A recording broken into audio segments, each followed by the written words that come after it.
உண்மையை சொல்கிறேன். நாட்டு மக்களுக்கு ஓர் எச்சரிக்கை. அண்ணே, வணக்கம். நல்லா இருக்கீங்களா?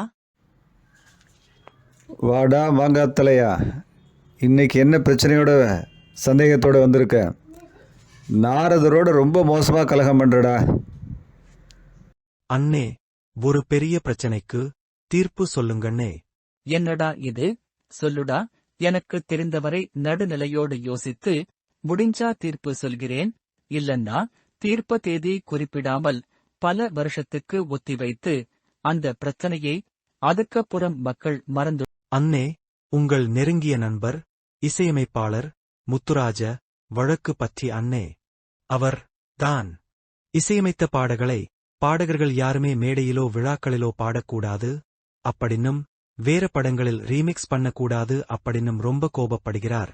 நீங்கள் உங்கள் பார்வையில உங்க தீர்ப்பை அடே, என் பார்வையில் என் கருத்தை வேண்டுமானால் சொல்லலாம். தீர்ப்பு சொல்லக்கூடிய அளவிற்கு நான் ரொம்ப பெரிய அறிவுஜீவியோ நீதிபதியோ பெரிய மனிதனோ கிடையாதுடா. சரி, நீ கேட்பதால் என்னுடைய சொந்த கருத்தை சொல்கிறேன். முதலில் ஒரு படைப்பாளி தனது படைப்பை முதன்முறையாக பொதுவெளியில் தெரிவித்த பின் அது பொது சொத்தாக மாறிவிடுகிறது. நம் நாட்டில், ஏன் உலக அளவில் கூட காப்பிரைட், அதாவது காப்புரிமை என்பதற்கு பற்பல காரணிகள் கொண்ட சட்ட அமைப்புகள் இருந்தாலும் சில சமயங்களில் அது சாத்தியமற்றதாகிவிடுகிறது. பல நூறு உதாரணங்கள் இதற்கு சொல்லலாம். இப்போ கர்நாடக இசையை, அதன் இலக்கணத்தை இயற்றிய மும்மூர்த்திகளின் பாட்டையும் ராகங்களையும் அவர்கள் காப்புரிமை செய்யவில்லை.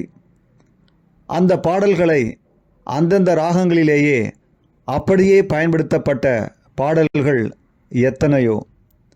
பாரதியின் பாட்டை அப்படியே திரைப்படங்களில் பயன்படுத்தியதை முத்துராஜா மறுக்க முடியுமா?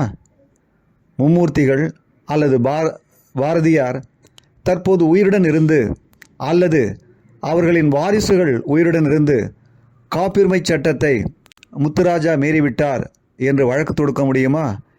இதை முழுதாகவே நீங்கள் காப்பியடித்துள்ளீர்கள் என்று வழக்கு தொடுக்க முடியுமா? தொழிற்சாலைகளில் உற்பத்தியில் ஒரு பொருளை இதே போன்று வேறொரு நிறுவனம் உற்பத்தி செய்யக்கூடாது என்று வேண்டுமானால் கூறலாம். ஆனால் நான் கண்டுபிடித்து உருவாக்கிய பொருளை பயன்படுத்தும் அனைவரும் என் அனுமதியின்றி பயன்படுத்தக்கூடாது, வருடா வருடம் ராயல்டி கொடுக்க வேண்டும் என்று கூறுவது போல் உள்ளது. அந்த நிறுவனம் மட்டுமே அப்பொருளை அந்த பெயரில் தயாரிக்க முடியுமே தவிர பிற நிறுவனங்கள் அதேபோல் வேறு வடிவத்திலோ வேறு நிறத்திலோ தயாரிக்கக்கூடாது என்று கூற முடியுமா? பல வகை கார்கள், ஃபேன்கள், மோட்டார்கள் போன்ற எந்த ஒரு பொருளையும் எடுத்துக்கொள்ளுங்கள். நான் தான் முதலில் இதை தயாரித்தேன், இதே போன்று காப்பியடித்து வேறு பொருட்கள் இதே மாதிரி செய்யக்கூடாது என்று கூற முடியுமா? அப்படியெனில் Michael Faraday, Alexander Graham bell, Thomas Alva Edison போன்றோர் மின்சாரம் உற்பத்தி செய்யும் முறை, தொலைபேசி இயங்கும் முறை போன்ற தத்துவங்களையும் இவ்வுலகிற்கு தந்தபின் என் அனுமதியின்றி யாரும் மின்சாரம் தயாரிக்கக்கூடாது என்று கூறுவது போல் உள்ளது. டெலிஃபோன் கருவி, மின் மோட்டார், மின் ஜெனரேட்டர் போன்ற கருவிகளை தயாரிக்க காப்புரிமை வேண்டுமானால் செய்யலாம். ஆனால் மின்சாரத்தை பயன்படுத்த காப்புரிமை கூற முடியுமா? அதுபோல கவிஞர்கள் கம்பன், திருவள்ளுவர், பாரதி, கண்ணதாசன் போன்றவர்களின் பெயர்களை பயன்படுத்தி பாட்டு எழுதுகிறார்களே, பாட்டில் என் பெயர் என் அனுமதியின்றி வருகிறது, எனவே தடை செய்ய வேண்டும் என்று வழக்கு போட முடியுமா? ஆராய்ச்சி கட்டுரைகளில் காப்பியடிப்பதை தவிர்க்க பிளகியரிசம் 10 முதல் 20% வரை ஒத்துக்கொள்ளப்படுகிறது. அதுபோல கவிஞர்கள் கம்பன், திருவள்ளுவர், பாரதி, கண்ணதாசன் போன்றவர்களின் பெயர்களை பயன்படுத்தி பாட்டு எழுதுகிறார்களே, பாட்டில் என் பெயர் என் அனுமதியின்றி வருகிறது, எனவே தடை செய்ய வேண்டும் என்று வழக்கு போட முடியுமா? இறுதியாக ஒரு முக்கிய விஷயத்திற்கு வருகிறேன். ஒரு பாடல் உருவாவதில் பலரின் பங்களிப்பு உள்ளது. பாடலாசிரியர், இசையமைப்பாளர், இசைக்குழுவில் பல்வேறு வாத்திய இசைக்கருவிகளை வாசிக்கும் பலரும், திரைப்படத்தில் பின்னணி பாடியவர்கள், இயக்குனர், ஒளிப்பதிவாளர், நடிகர் நடிகைகள், துணை நடிகர்கள் போன்ற பலரின் பங்களிப்பு உள்ளது. அவ்வாறு அந்த பலரும் தங்களுடைய பங்கினை ஒழுங்கே செய்வதால்தான் அந்த பாடல் வெற்றி பெறுகின்றது. இசைக்கருவி வாசிக்கும் குழுவில் சிலர், நான் இந்த தபேலாவை நன்றாக வாசித்ததால்தான் இந்த பாட்டு பிரபலமானது என்றும், வயலின் குழுவில் வாசித்தவர்களில் பலரில் ஒருவர், என்னுடைய வயலின் இசை நன்றாக இருந்ததால்தான் இந்த பாட்டு பிரபலமானது என்றும், அதே போன்று பாடியவர்கள், எங்கள் குரலால் தான் பாட்டு பிரபலமானது என்றும், இதே போல ஒவ்வொருவரும் கூறி வாதிட்டால் என்ன நிலை எடுப்பது?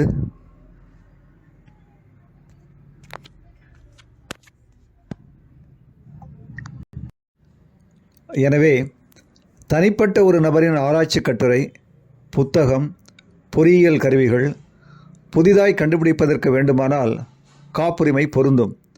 பல 100 பேரின் கூட்டு முயற்சியால் உருவான ஒரு பாடலுக்கு காப்புரிமை எவ்வாறு பொருந்தும்? முதன்முறை நீ பாட்டிற்கு இசையமைப்பிற்கு பணம் வாங்கிவிட்டாலே பொதுவெளியில் வெளியிட்ட பின் அது பொது உடைமை ஆகிவிடுகிறது.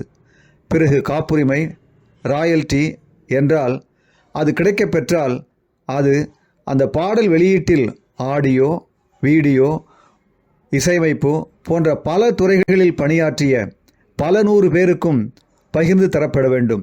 இது சாத்தியமா? இது என்னுடைய பார்வையில்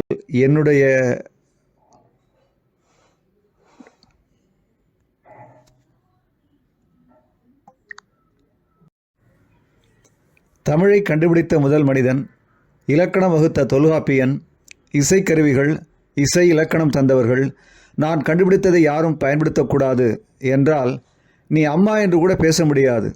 இதுபோல பல 100 உதாரணம் கொடுப்பேன்டா தம்பி. தேங்காய் மண்டையா, என்னிடம் நீ பேசி ஜெயிக்க முடியாது. காமராசர் ஐயா, கக்கனையா, கலாம் ஐயா, டாக்டர் அம்பேத்கர் ஐயா, தேவர் ஐயா போன்ற நல்ல மனிதர் மாதிரி இருக்கீங்க. இந்த நாட்டுல நீங்க மட்டும் தமிழ்நாட்டு முதலமைச்சராக இருந்தால் அது பொற்கால ஆட்சியா இருக்கும்னே. இது கலிகாலம், மக்கள் தலையெழுத்து, யாராலும் மாற்ற முடியும்.